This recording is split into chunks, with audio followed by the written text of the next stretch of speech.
It was introduced in the Crystal exhibition in 1851, and they came out with a line of dinnerware.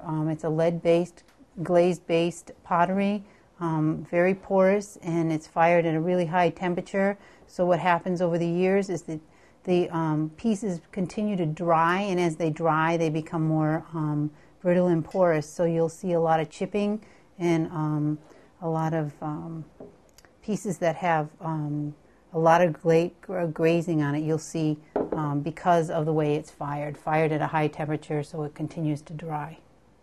This one is fan relief on a bamboo pitcher, whereas this is a corn with the corn stalks rising up from the corn. It's really natural display of outdoor motif, and you can see it in here with the leaves and the fern pattern with the flowers, and this is a Greek border on it, so that's another continuation of the outdoor motif.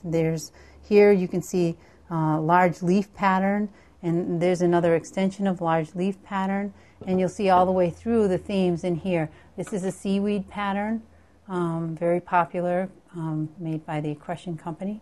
This is a beautiful platter behind it. Here's another motif with lily pads and water lilies with a little bud on the top.